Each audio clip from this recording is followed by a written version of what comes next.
Acceleration due to gravity, ये बहुत ही important topic है। इस पर बहुत सारे सवाल आते हैं और सब बहुत ईजी हैं। पहले समझते हैं एक्सेलरेशन ड्यू टू ग्रेविटी क्या है। मान लो हमारे पास दो मास होते, पॉइंट मास मान लेता हूँ, तो उन दोनों के ऊपर आपस में ग्रेविटेशन का कुछ फोर्स लगता है और दोनों के ऊपर फोर्स लगेगा इस तरीके से, तो दोनों का ही कुछ इस तरीके से एक्सेलरेशन होगा। लेकिन अगर एक ऑब्जेक्ट हमारी बहुत ज़्यादा भारी है, जैसे कि इस केस में हमारी अर्थ, तो इसके ऊपर भी नीचे लगता है mg, इसके ऊपर भी इस तरफ लगता है mg। अब ये छोटा सा फोर्स इतनी बड़ी अर्थ को एक्सेलरेट करा ही नहीं पाता है, मतलब बहुत ही ऑलमोस्ट जीरो के बराबर एक्सेलरेशन होगा। तो हम मान लेते हैं कि अर्थ तो रेस्ट पे थी, सिर्फ ये वाला पार्टिकल इस तरीके से नीचे की तरफ एक्सेलरेट होगा। क्या मैं उसका एक्सेलरेशन पता कर सकता हूँ? पहले मैं पता कर लूँगा फोर्स की वैल्यू कितनी लगी थी। फोर्स लगा होगा जी एम एम अपॉन इन दोनों के बीच में डिस्टेंस कितना है। अभी मैं बात कर रहा हूँ अर्थ की सरफेस पे या फिर उससे 2-4 मीटर ऊपर मान लो। अर्थ का रेडियस कितना होता है? लगभग 6400 किलोमीटर। उसमें आप 2-4 मीटर ऊपर नीचे हो जाओगे तो कोई फ़र्क खास पड़ेगा नहीं। तो यहाँ पर मैं रेडियस ऑफ अर्थ डिस्टेंस मान लेता हूँ, रेडियस ऑफ अर्थ का स्क्वायर इस तरीके से कर दूंगा। ये हो गया हमारे पास नेट फोर्स। अच्छा, अब इसके लिए आप देखोगे तो इसके लिए एक्सेलरेशन की वैल्यू कितनी हो जाएगी? F divided by mass M. Acceleration की वैल्यू आती है एफ डिवाइडेड बाई एम। यहाँ पर आप करोगे इसको डिवाइडेड बाई एम करोगे तो एम इस तरीके से कट जाएगा। हमारे पास एक्सेलरेशन की वैल्यू आती है G M upon radius of earth का स्क्वायर। अब ये जो वैल्यू आई है इसमें देखो स्मॉल एम की कोई काम ही नहीं है यहाँ पर। ये कितना भी भारी हो, जितना भारी होता है उतना ज़्यादा फोर्स लगता है, लेकिन एक्सेलरेशन उतना ही आ जाता है, जो कि एक फिक्स्ड वैल्यू है। हमारी पर्टिकुलर अर्थ के मास, हमारी अर्थ के रेडियस के हिसाब से वैल्यू एक फिक्स आती है, जिसकी वैल्यू भी बहुत ही पॉपुलर है, इसको आप जानते भी हो जी से। जी की वैल्यू होती है G M upon radius of earth का स्क्वायर।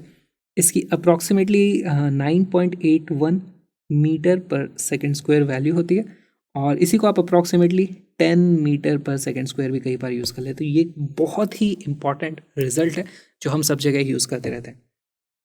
अब देखो, कई बार आपसे सवाल पूछा जाएगा कि हमने अर्थ का मास डबल कर दिया तो एक्सेलरेशन ड्यू टू ग्रेविटी में किस तरीके से चेंज आएंगे। तो यहाँ पे हमें देखना पड़ेगा जी की वैल्यू ये जो है इसको हम अलग अलग फॉर्मूलों में ब्रेक कर लेते हैं। सबसे पहले मैं लिखूंगा जी इज इक्वल टू, मान लो मैं अर्थ की डेंसिटी की टर्म्स में बात करना चाहूँ, तो यहाँ पर डेंसिटी बदलने से सिर्फ मास बदलेगा, बाकी कुछ तो चेंज नहीं होगा।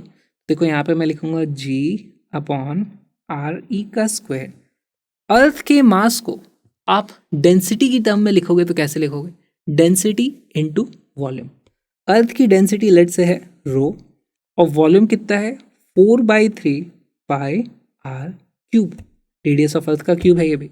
यहाँ पर देखो डिनोमिनेटर में स्क्वायर था, ऊपर क्यूब था, ये इस तरीके से कट जाएगा। हमारे पास जो जी की वैल्यू जाती है वो आ जाती है जी रो 4/3 पाई आर ए। तो ये उतना ज़्यादा याद रखने वाली चीज़ नहीं है, लेकिन याद रखने वाली चीज़ क्या हो जाती है कि यहाँ पे हमारे पास जो जी की वैल्यू है, जी इज़ प्रपोर्शनल टू हमारा डेंसिटी एंड रेडियस।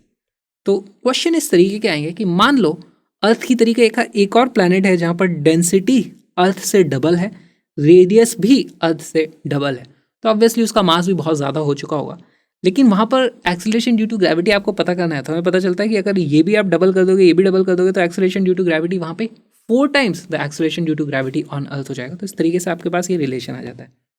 एक रिलेशन है हम यहाँ पे देख ही चुके हैं, A is equal to G is proportional to M upon R E का स्क्वायर। मैं लिख दूंगा G is proportional to M upon radius का स्क्वायर। अच्छा, और यहाँ पर आप रेडियस को भी एलिमिनेट कर सकते हो, फॉर्मूले वगैरह लगाओगे तो एक और अपने पास रिजल्ट आ जाता है G is proportional to mass into density के स्क्वायर की पावर 1/3। ये 3 तरीके के वेरिएशन यूजुअली बनते हैं, तो ये आपको याद होंगे तो आप चुटकियों में क्वेश्चंस को सॉल्व कर पाओगे।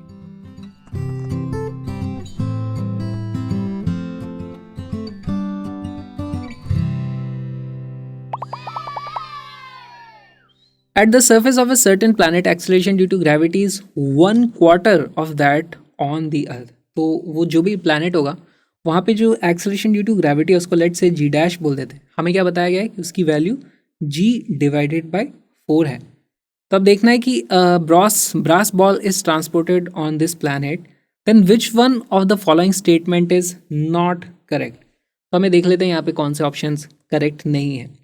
The brass ball has same mass on the other planet as on the earth.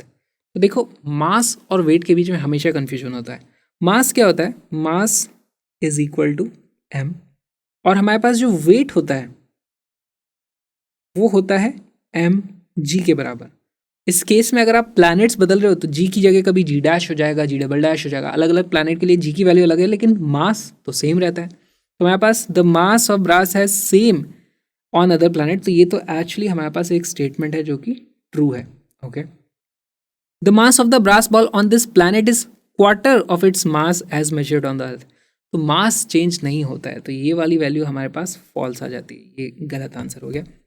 The weight of the brass ball on this planet is a quarter of the weight as measured on the earth. तो वहाँ पे देखो जो आप weight measure करोगे, अभी उसका wait कितना था, लेट से अर्थ पे होता है एम जी, वहाँ पर डब्ल्यू डैश की वैल्यू कितनी हो जाएगी, एम जी डैश, और जी डैश की वैल्यू जी बाई 4 है, तो यहाँ से पता चल जाता है m g divided by 4 which is equal to डब्ल्यू डिवाइडेड बाई 4। तो यस, वेट की वैल्यू 1/4 हो जाएगी। Weight of the brass ball on this planet is 1/4, तो ये भी हमारे पास ट्रू हो जाता है। The brass ball has the same volume on the other planet as on the earth. Volume का तो कोई लेना देना ही नहीं है यहाँ पे, तो ये ट्रू हो जाता है। ऑप्शन नंबर बी इज और आंसर, जो कि नॉट करेक्ट स्टेटमेंट है।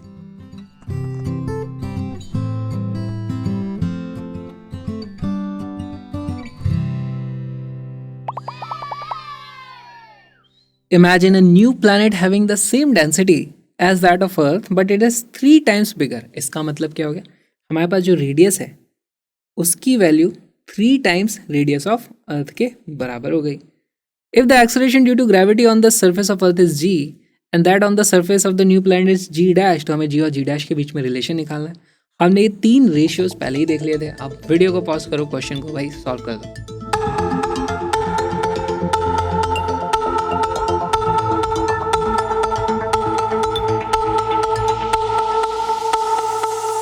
इसका करेक्ट आंसर है ऑप्शन नंबर डी। देखो यहाँ पर हम कौन सा वाला फॉर्मूला यूज़ कर लें इन तीनों में से, तो हमारे पास रेडियस की वैल्यू चेंज करिए, डेंसिटी सेम है, तो यहाँ पे डेंसिटी और रेडियस वाला हमारे पास एक ही इस तरीके से रिलेशन है, इसी को हम यूज़ कर लेंगे, क्योंकि मास की कैलकुलेशन में हम जाना नहीं चाहते अभी, है ना, क्योंकि मास में ज़रूर कुछ ना कुछ चेंजेस हुए होंगे। तो हमें पता चल जाता है जी डैश, पहले मैं जी की वैल्यू लिख देता हूँ, G dash upon G will be equal to rho dash R dash upon rho are.